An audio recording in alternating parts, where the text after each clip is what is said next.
Welcome to this episode of Orthodontics in Interview. It is my absolute pleasure to bring you Madhur Upadhyay. Thank you so much for joining me on this podcast. It's a pleasure. So, I want to give the audience a bit of background about Madhur because I have been following his work and using it in my podcasts and my lectures ever since I was a resident. So, let me tell you about the contributions of Madhur and where he is. So, he is a full professor at the Dental School of Medicine at the University of Connecticut. He originally qualified from Manipal University based over in India, and he did his orthodontic certificate from the Department of Craniofacial Sciences at the University of Connecticut, where he is now the resident professor. He's done a master's in dental science, but key is his contributions to the orthodontic community. He is a diplomat for the American Board of Orthodontics. He sits on multiple editorial boards of all the big journals: AJODO, Angle, EJO, Progress, and the Indian Orthodontic Society as well. He has had 73 publications. He's authored 8 book chapters and also has a very interesting patent on AI in orthodontics, which we'll get into in today's podcast. So thank you, Madhur, for joining me. I'm really excited to have this conversation based around your contributions, looking at biomechanics, which is your field, and a field that you know so well and have published so eloquently on. I'm going to start off by getting into your guest editorial in bioengineering. And this was published back in 2023. Now, I was really intrigued by your quotation in your editorial, and I'm going to share that with the audience. And that will set the scene for some of the questions I wish to explore with you. So, if I can just quote you: since Edward Angle first popularized the edgewise appliance at the turn of the century, orthodontics has primarily been driven by advances in appliance design. We have witnessed some rapid innovation in the past 2 decades with the advent of new technologies, materials, the appliances innovation, often outside of orthodontics and base sciences, material design and imaging techniques, and other technologies such as AI, holding tremendous promise for advancing the efficiency of tooth movement. These developments have had a huge impact on the current standard of care, especially with adults, and will make for a treatment faster, accurate, and more in line with individual patient needs. I thought that was such a powerful statement to make. And the first question I'm going to ask you is perhaps why haven't we seen treatments getting that much quicker in terms of our appliances? So if we look at fixed appliances back in 2005, Joe did a publication showed average treatment is 90 months. Ali Mm. Katishlaki in 2018 showed exactly the same. It's still 90 months from her systematic review. So although this is the idea and the concept that you've mentioned in your editorial, why hasn't it come to fruition? Why aren't we seeing treatments taking place quicker? All right. Before I answer, Farooq, thank you so much for having me on your podcast. As we were talking, offline, that I have followed your podcast for a while now, and you bring in great insights Thank you. in a highly summarized manner for the current generation who doesn't have an attention span more than a jellyfish. So thank you for doing this, and thank you for the very generous introduction. When I hear that kind of introduction, I just get excited to hear myself. So I My pleasure. appreciate all that. Thank you so much. Uh, so coming to, yeah, the question that you posed. So if somebody goes back to that quotation, it was well thought out, basically emphasizing the fact that most of the advancements we have seen in appliance design has been through material sciences, biomaterials. And I purposefully did not mention the biological part um, of orthodontics because it is both amalgamation of biology and mechanics that drives tooth movement, and that's why it's biomechanics. However, biology has lacked in the past almost 100 years. In the sense, if you go back and review what has been at least one, and I'm going really down, just one. Can somebody just name one major advancement in the biological mechanism that drives tooth movement? Just one. And you will fall short of even one such major advancement. So, pretty much how Angle moved teeth through bone, let's say he moved the teeth at zero point 0.5 millimeters per month, we are pretty much at the same rate, zero point 0.5 millimeter per month. So biology hasn't changed. Um, However, yes, all of us are familiar with the advancements in design of appliances, from angle to bracket prescriptions through etching and bonding that came up. And of course, now we see, CAD CAM coming in and customized brackets and aligners and all that. So that's what I wanted to summarize through that statement. And going forward, you nicely quoted the literature saying that the fixed appliance treatment has pretty much stayed the same. And article after article reflects your statement um, as a pretty accurate statement. Um, now, the thing is that, as I said before, there's biology and then there's material sciences, right? Material sciences help us in devising new appliances or new tools to drive that tooth movement. However, ultimately, the tooth has to move through the bone, right? That medium is not changing. So when a tooth drives through bone, although I'm not an expert in biological mechanisms of tooth movement, but from what I've gathered from colleagues and through the literature, it's an inflammatory process. That means there has to be first a damage, and that damage has to heal. So it's pretty much like bone repair. We are damaging the bone via the PDL, and then the bone got to heal. So if healing has not accelerated over the past 100 years, our wounds heal almost at the same rate as they were healing 100 years back, maybe 200 years back. So for us to expect that the rate of tooth movement is going to suddenly increase is pretty naive thinking. Like in general, I'm saying, because we need to see some new pill, medicine, something coming up in the broader market that tells us that, you know what, we have now accelerated healing process, or we have accelerated the bone turnover process, or remodeling, something related to that. And then maybe we can expect to see, an accelerated or a higher tooth movement, rate of tooth movement. And people have tried it, right, to accelerate tooth movement. I believe it was in the early 2000s when I was kind of a upcoming resident slash orthodontist. There was a big impetus to accelerated tooth movement via, semi-surgical or surgical mechanisms like corticotomies, piezo-scission, distraction osteogenesis. And although it led to an accelerated tooth movement, but it also showed a lot of collateral damage in terms of sometimes root resorption, periodontal bone loss. So it comes at a cost um, to accelerate tooth movement. So, bottom line, um, I do not expect in the near term to even see an increase in the rate of tooth movement, because um, the rate of healing stays is the same. It's not changing. I do not see in the medical literature something coming up that tells us that something's going to change in that area. So that will stay the same. And also, Madhur, in terms of aligners, we know that the improvement hasn't been significant. I mean, Kravitz's study from 2009 showed 41% predictability movement.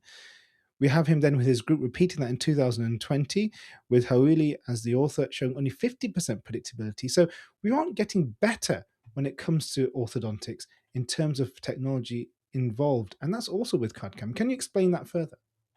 An increase of barely 9% from 41 to 50%.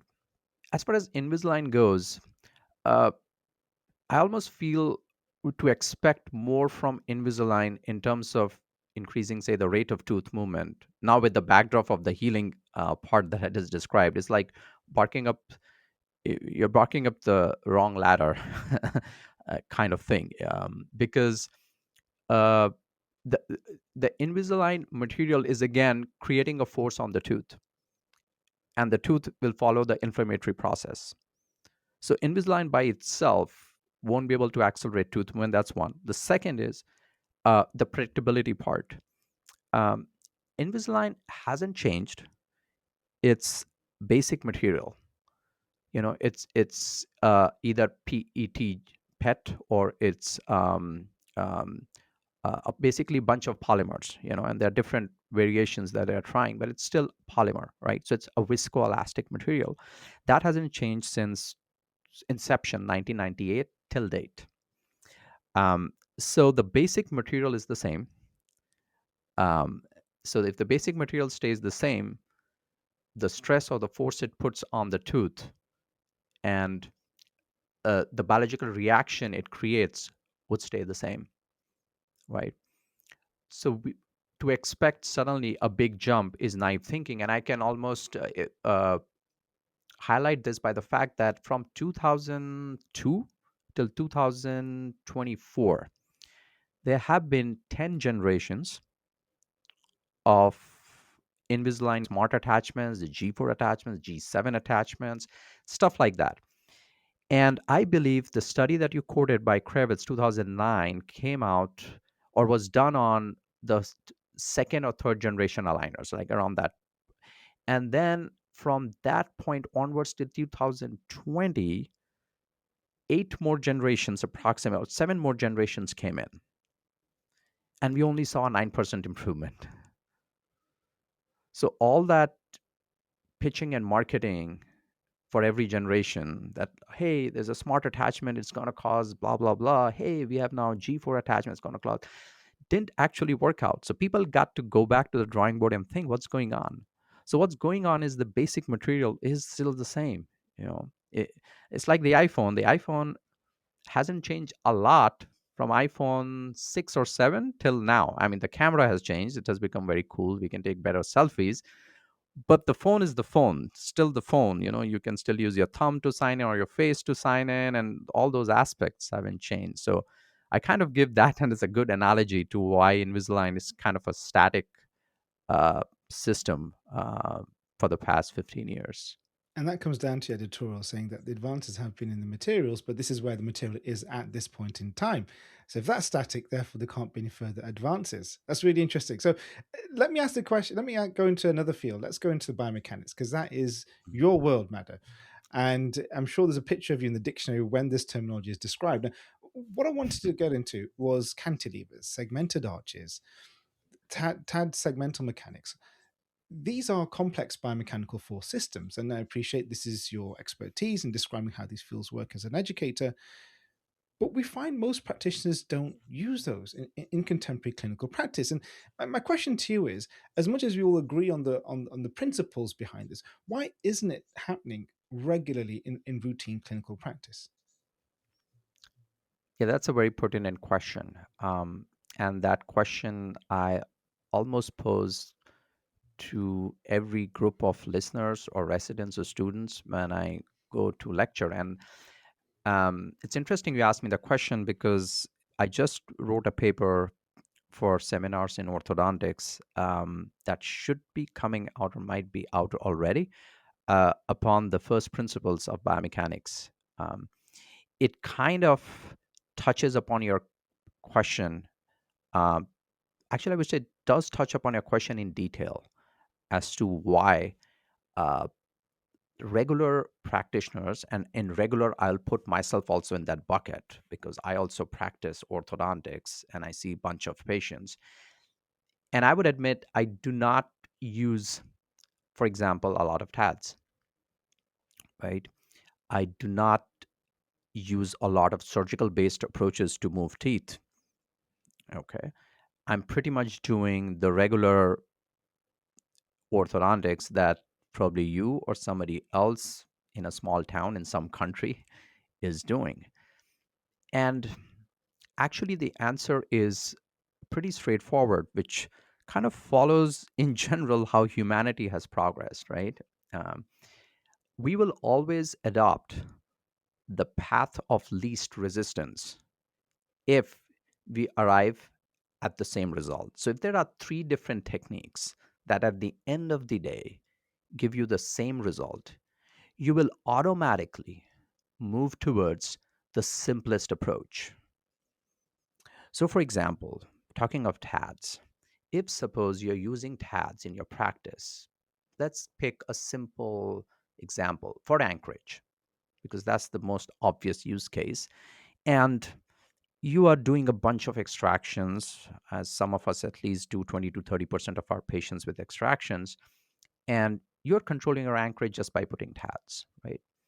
And on the other hand, you have a bunch of patients where you're not using TADs because they either refuse TADs or they could not pay for it, whatever be the reason, and you're using some other mechanism of reinforcing anchorage. It can be anything. It can be, I don't know, headgear, class 2 elastics, whatever people prefer.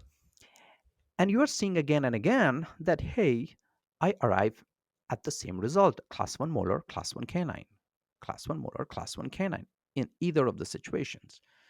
You start literally questioning yourself, for sure subconsciously questioning yourselves without even realizing that why am I using TADs if I'm getting the same output. So in your practice, TADs starts dying away to the extent that you don't end up using it at all because now you've perfected that other method, whatever that might be, to gain good anchorage. So that's what has uh, played out in these, I would say, more exotic ways of treatment, and we have automatically gone towards the regular way. However, as again, offline we were talking about, but we see when we go to social media or when we go to meetings, we see, however, TADs, like we see all these stuff that I would say is on the fringes of orthodontics, and we come out with the assumption that this is mainstream orthodontics. However, it is not. If we reflect in our own practices, because these are sometimes used as a tool to get more clicks maybe on social media, to gain more attention. Because hey, if I start talking with you about class 2 correction with class 2 elastics, people will turn off their phones immediately because they would be like, I do it all the time, like this is nothing new I'm hearing. So uh, the exotic things catch your eye, and we start thinking that that is what regular orthodontics is, but it is not. um, And there's a second part to a question, that why is not cantilevers or segmented art mechanics? Well, as I said, this is a lot of stuff to pull together in one question because everything has its own answer. Segmented arch did not work because it is very tough to gain three-dimensional control over the tooth if you're using just a loop in a segmented way, because the tooth moves in three dimensions. You can control the tooth maybe in the AP direction. For example, if somebody is retracting the canine off a loop, however, the canine is going to spin, rotate, tip, do all those things. And in the literature, in the clinical literature, there has not been convincing evidence to support that you could gain good control via segmented approach. There are in vitro studies, granted. There have been benchtop studies, granted, but not clinical mainstream studies that have repeatedly shown that you gain good control over tooth movement with a segmented approach. It's in fact extremely tough. Any of us who have tried it on a repeated basis will automatically come to the conclusion. So it has not worked. What has worked is maybe the hybrid. Like you have a regular mechanics going on, like our straight wire sliding mechanics, and somebody piggybacks something on it. Like we do a lot of cantilever on top of regular mechanics. Like you have a regular wire and you put a cantilever on top of it to, gain certain functions out of it.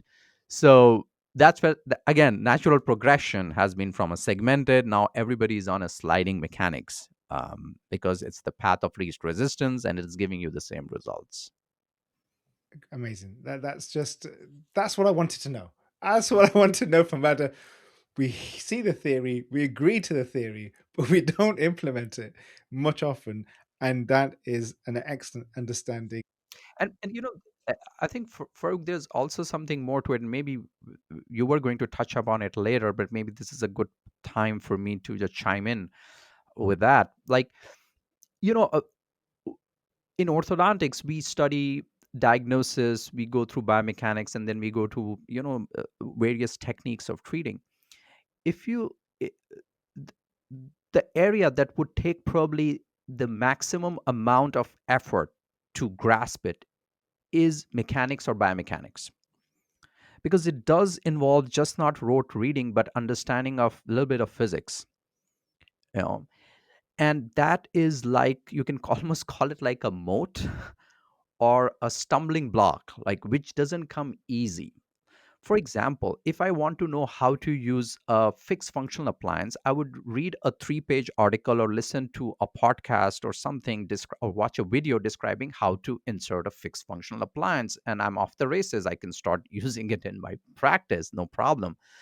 But if you follow the same path for understanding biomechanics, that I read these 5 pages and I'm a master in applying the basic principle of biomechanics, that's not going to happen. It needs concentrated effort to learn it, which which in itself is like a moat. It it it creates that divide where some people can cross that bridge and understand biomechanics, and some give up because it does involve a lot of effort.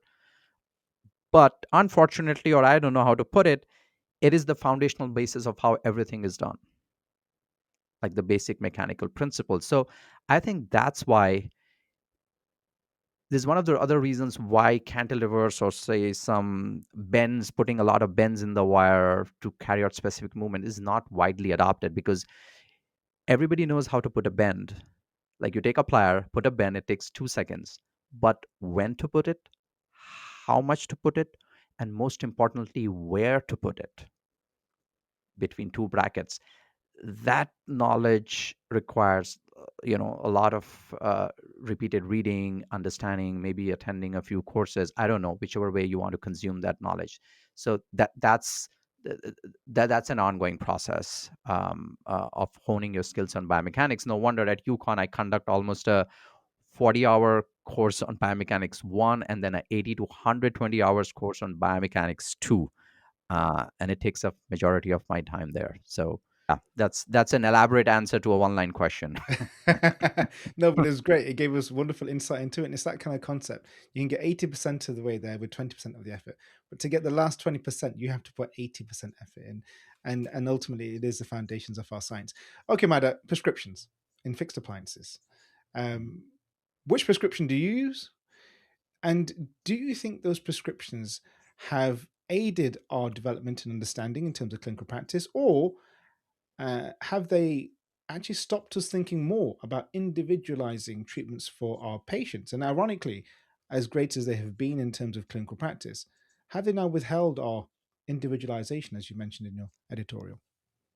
Having pre-adjusted edgewise appliance, what Andrews did many many years ago, and which was followed up beautifully by Roth, and then further improved by Bennett McLaughlin and Trevisi in the 1980s, is perhaps the last major landmark progress in fixed appliance and in orthodontics.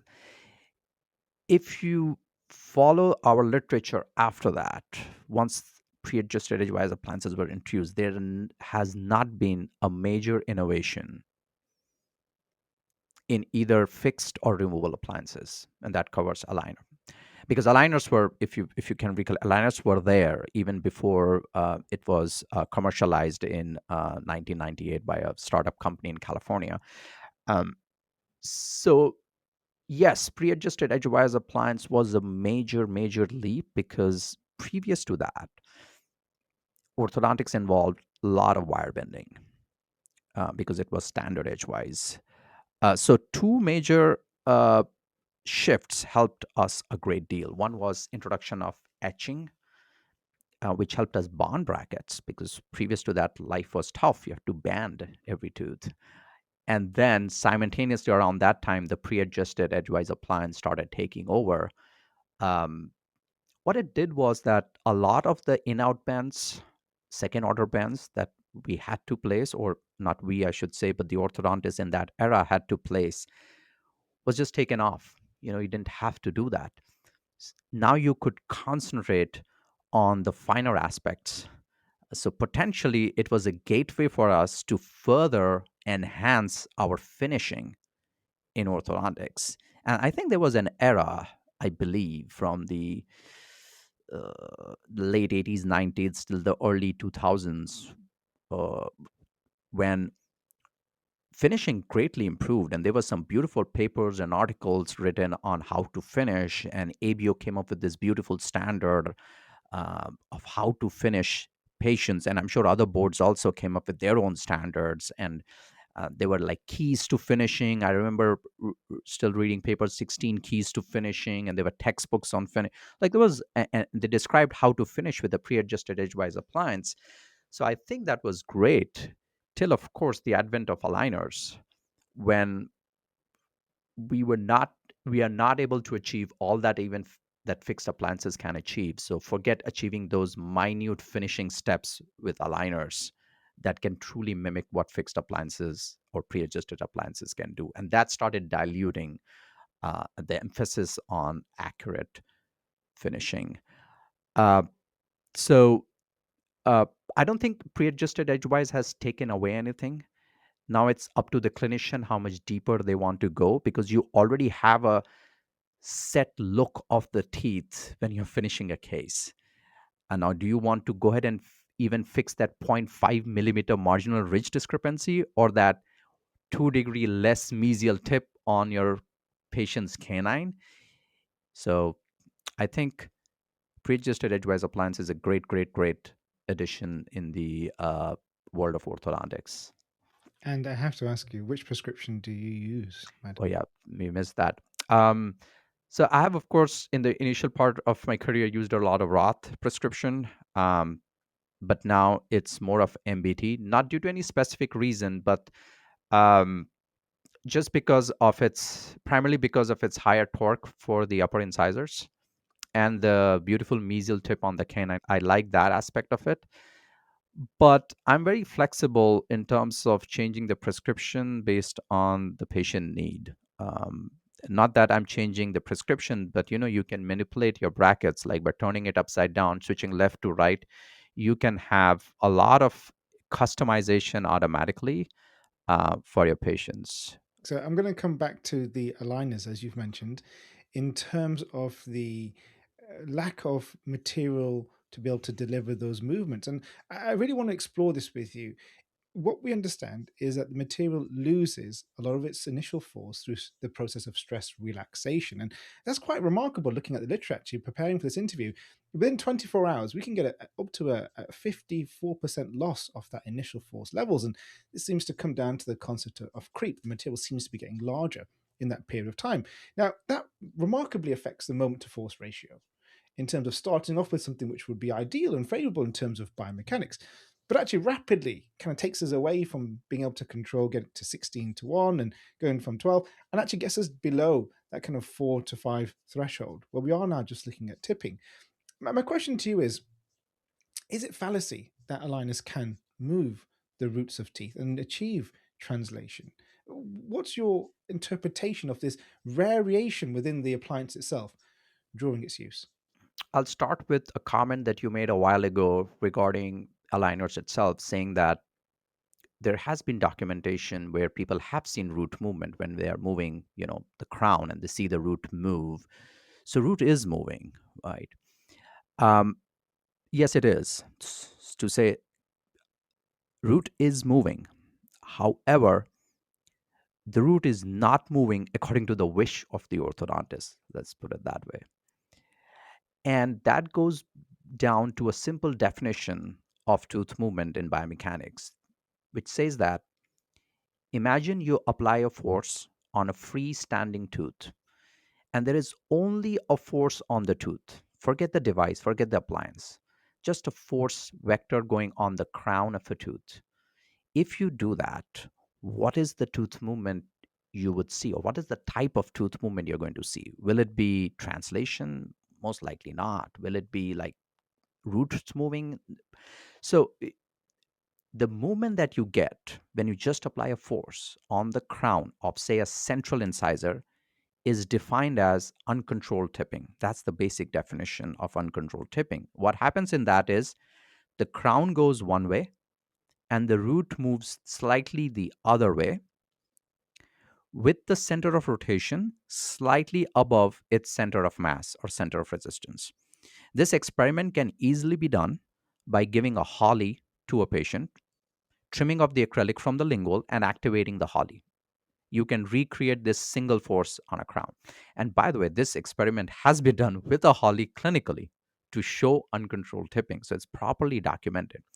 Now, in this particular movement, the orthodontist did move the root, but probably he, she, or they did not want to move the root. It was just a byproduct of the force application at the crown. This is the easiest movement to execute, and we get this movement in the first stage of orthodontics when we have night high wires going through a crowded dentition. The teeth are freely tipping, most likely in an uncontrolled manner, crown going one way and the root going the other way, albeit not in equal quantity, but the basic motion is that way. Now, what happened in the aligner literature that some clinical research that was done with aligners saw this root movement, and they documented fairly enough, they had to document that we gave aligners and the root did move this much millimeters.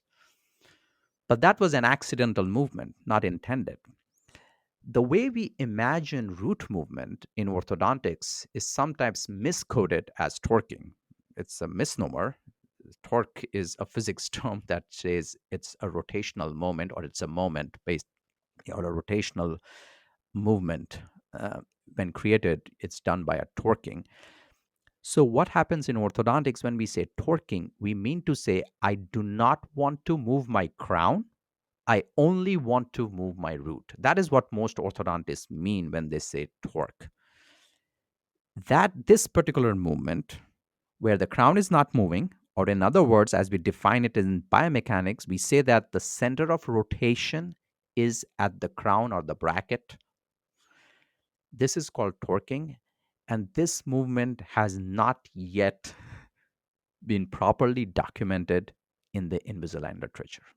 Like nobody has successively shown in, say, 15 or 20 consecutive patients clinically that they were able to create this kind of movement in a predictable manner. And I believe there have been now at least 6 to 7 papers on space closure, like good papers. I'm talking. I'm sure with the crazy literature, there are so many papers coming every day, but probably the top 8 journals, let's put it that way, that have shown again and again that root movement is not happening in a controlled manner. So it's just a tooth freely moving through the bone with very less control over the root.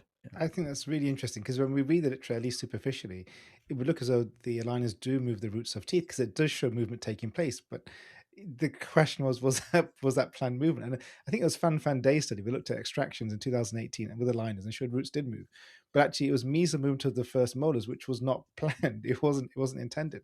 And of course, you've got the systematic review that you've been involved with, Sarah Al-Alqub, looking at extractions and aligners. So congratulations on that paper. It was an excellent contribution to the literature. Um, I just want to ask a question about: is it the now we still hear from aligner companies the focus being on better software, better attachments? In this conversation, you've highlighted that it's fundamentally a material property, which is the bottleneck. Is that something that you think software can resolve, or are we just barking up the wrong tree, as you mentioned? And actually, this is it. This is where it gets to. I think you're correct by the latter part of your statement. Yeah, we're just barking up the wrong tree because uh, all the software innovation is on the periphery. Like it is making probably the life of an orthodontist easy, or their assistants easy, because now they don't have to take alginate impressions, they can just scan. They don't have to pour out stone models and make retainers, they can do everything 3D. So it is streamlining that part of orthodontics. But whenever it will come to actual tooth movement, it's basically the material that is applying a force on the tooth. So in Invisalign, it's a polymer that is applying, force on the tooth. With fixed appliances, it is a wire and rubber. applying a force on the tooth via brackets. So that literally is the first principle from a materials point of view for tooth movement. Anything that's happening in the technology field will just ease the life of an orthodontist in terms of the extra work that we have to sometimes do, as I highlighted, taking impressions or taking pictures, uploading pictures, a diagnosis, sitting in front of the screen and diagnosing a patient. Technology will have a huge impact in that area, and that is where all the innovation is happening, be it light force orthodontics, or be it all the latest software upgrades that Invisalign gives. It's like a new interface, you can plan this, but all those things are just making the the let us call the mundane work that comes with orthodontics easier, but nothing has happened fundamentally with the way we are moving teeth, or let's say the rate of tooth movement. So let me touch on your patent actually looking at AI, and it's okay for you to tell us a little bit about it. So you've had your patent looking at decision making models for orthodontic diagnosis and treatment planning. So just on this topic that we are describing, Mhm. can you tell us some more about that? How do you see that integrating into clinical practice? And I've got a question to ask you. Do you think that will take the knowledge base of orthodontists essentially away from them? We don't need to now consider where the center of resistance and rotation is for those individual movements, because actually the software is now developing. Do you see that taking away some of our science and putting it onto? Yeah. So regarding the patent, it is a patent to basically integrate artificial intelligence, or machine learning and deep uh, learning more specifically, to streamline diagnosis as well as treatment planning. Um, what we did was, instead of relying on just one mechanism of streamlining diagnosis and treatment planning, we have incorporated three or different mechanisms, which are sub branches of machine learning and deep learning, to arrive. So it's almost like saying you have three AI agents working simultaneously on your patients to come up with a diagnosis. Each one of them will come up with their own diagnosis. Then there'll be a fourth AI agent within that algorithm that's going to kind of analyze all the three outputs and then come up with the final output. So it's like multiple layers of evaluation to come up with as accurate a diagnosis as possible. So that's why we got it patented, because at that point we thought that it's a unique approach. And this was way back in 2019 or 20, something around that time.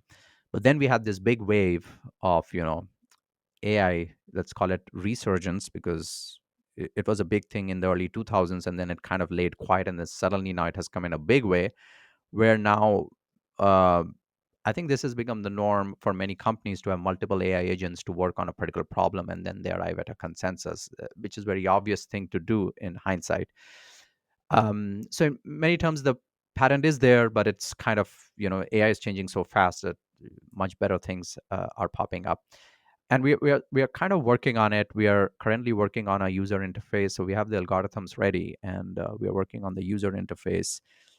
It's a tiny step towards automating almost everything in diagnosis as far as we can do. Um, so hopefully in the near future we'll get to see more of it in people's hands, and maybe I'll give you a link to test trial it, and give me the feedback as to how it's actually doing for you in your practice.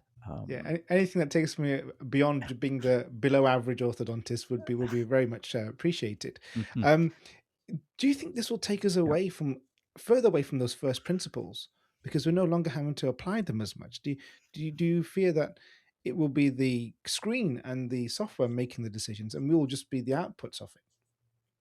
I think the process has already started. It already started 30, 40, 50 years back, when, going back to the question of pre-adjusted edgewise appliance, when a whole new generation of orthodontists was not required to place first order bends when they started a patient. They could just freely place brackets, put a regular wire. Uh, this was further amplified by the uh, by the innovation on night high wires, when they were brought in. There were no stainless steel wires anymore in the initial stage. You didn't have to bend those crazy loops in wires to give it flexibility to align teeth. You could just throw in a night high wire. It started with it was further pushed by etching. You didn't have to band everything, and you could just etch and put bracket. It was further accelerated by a pre-adjusted edgewise, which we discussed, where everything was built into the bracket. So with AI now, even the not only the mechanical part, but now even the thinking part is being taken away slowly. We already have stepped into that with, where us orthodontists, we rely on various softwares to do our to give us some kind of analysis on our cephalogram, be it dolphin or whatever you're using, where you just put the points and out comes the analysis, and we literally follow the norms that are given on a dolphin output of ceph analysis. We don't even question if the norms apply to my population, does not apply. We just go by that, to the extent that people have forgotten that the so-called ideal angle for IMPA in Tweed's analysis is actually 90 degrees. And the 65 degrees, which is the FMI, is the key metric you have to consider, and then optimize your lower incisor angulation based on that. We just go by a 95-degree norm that somehow Dolphin gives us, and we assume 95 degrees is what Tweed proposed, but that's wrong. There's no emphasis on FMI on those software, so we don't even understand the concept that why are we doing this IMP. I'm just giving us, kind of a side example of that. So we are already on that path, and AI is going to take us further away from going into the details, of course, because a machine is doing it for you. And you might have experienced that with all the LLM models being floated around, including Claude and Grok and, OpenAI and ChatGPT and stuff, where people are saying, hey, plan my vacation on AI, and AI does a pretty good job, I must admit, of planning a vacation. So we have started to offload, and it's naive to think that that won't affect orthodontics. It will. And by the way, to touch on that, we have already offloaded our thinking by using a lot of Invisalign, where a ClinCheck comes in, and many of us just go yes, yes, yes, yes, yes to all the recommendation, little we know that most of those uh, treatment plans proposed is maybe by a technician sitting somewhere in a country nobody knows, and you're just accepting that plan by clicking yes, yes, yes, and of course by some algorithms. So technician plus algorithm setting a plan for you, you just say yes, and you move on. Trying to refute it. In terms of biomechanics, can I ask, as an educator in this field and an author within it, what do you find are concepts that are most frequently misunderstood in terms of biomechanics that you find that clinicians will stumble on repeatedly, both for fixed appliances and aligners? What do you see those as? Well, again, like, it's a good question, but yes, there can be many answers to this, because there are, frankly speaking, a lot of aspects. Uh, to put it, one answer can come from a very basic aspect of orthodontics, like very basic of biomechanics, is getting confused between center of resistance and center of rotation. We often intermix both these terminologies, where center of resistance is something we cannot do anything about it as orthodontists. Center of resistance is there, it's there, we cannot change it, we cannot modify it. Center of rotation is something that only an orthodontist can change and modify it. Center of resistance is fixed on a tooth, as I said. Center of rotation can have infinite number of locations depending on your mechanics or what you want to do. So, just to put a nutshell, it can be as basic as that. But I think in a broader context, um, one of the biggest things that I would love people to understand more is friction. Friction comes with a very negative connotation to it, that friction is bad. I want to eliminate friction. I want to have self ligating brackets. While the reality is just the opposite. Friction is awesome. Friction is great. It's great we have friction, because we would be miserable if there was no friction. And I'll try to just by putting two sentences, I hope I can put the point across. Whenever we move teeth, barring the initial leveling aligning, after that, whatever happens, at a time we are only moving one, two, or three teeth, like be it canine retraction or incisor retraction or molar protraction or intrusion of few teeth. Most of the times we do not want the other teeth to move. And the only thing that is basically preventing its free movement is fine resistance from the bone, but the friction that you're generating. And because that friction part was taken away in segmental mechanics, there was uncontrolled movement everywhere. So, yeah, friction is awesome. And as far as, something that is, I would say, almost a big misconception in orthodontics is we are taught this way in our head, it has been ingrained this particular phrase: light, continuous force. When the reality is, none of us use light, continuous force. And it goes further deeper that light, continuous force will create more problems than good. And so much, sorry, what? Um, yeah, it is. Titanium wire is light forces, and that's why with titanium wires or nickel titanium wires, you can only level a line, which is basically uncontrolled movement of teeth. The moment you say, hey, I want to gain some root control, you need higher forces. Or when we do expansion, I mean, if I'm right, and people can go to the literature and look it up, every turn creates, and people don't have no clue, creates forces anywhere from 20,000 to 30,000 grams. That's 20 kgs to 30 kgs in English system of not pounds. That's why I'm going to kilograms.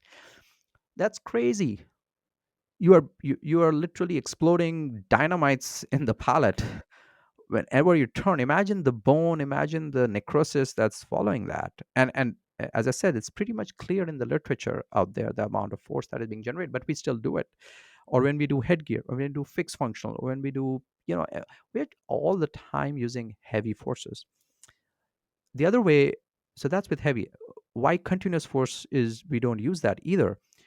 Well, there's a popular phrase, right, in orthodontics: walking off the tooth, walking off the canine.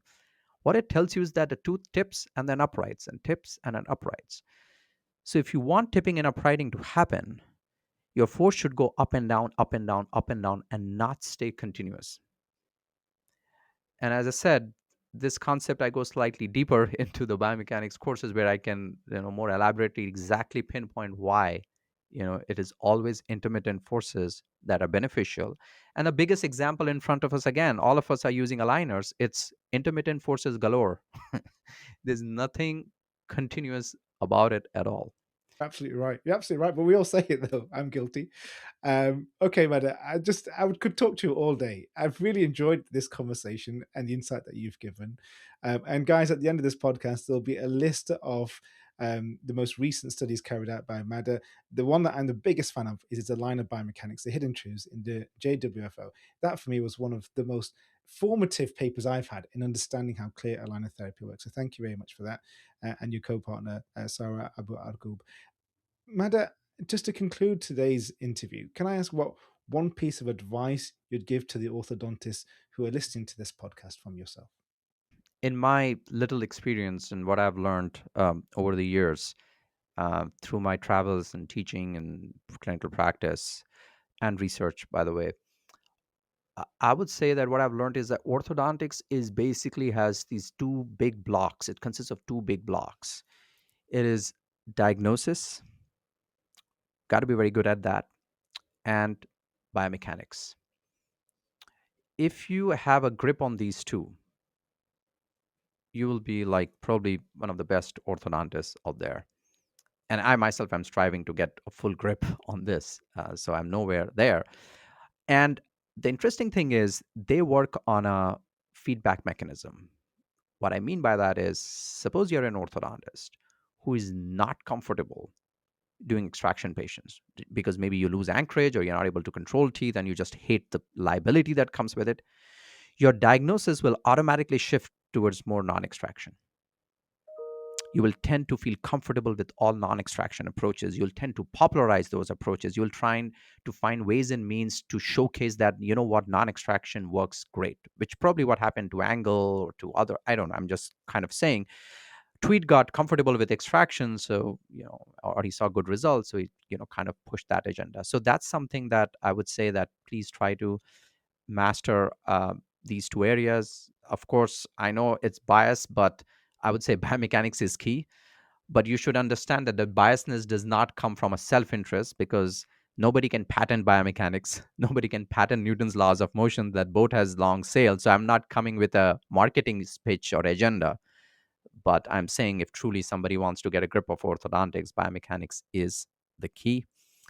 Um, I would like to also, because you have a pretty good platform, Farooq, um, sign off by asking people to explore more into the aligner field on the side that is not that not that well known right now. That aligners comes with an additional baggage of microplastic contamination in your blood. That is something that the literature has started to deal with in the past few years.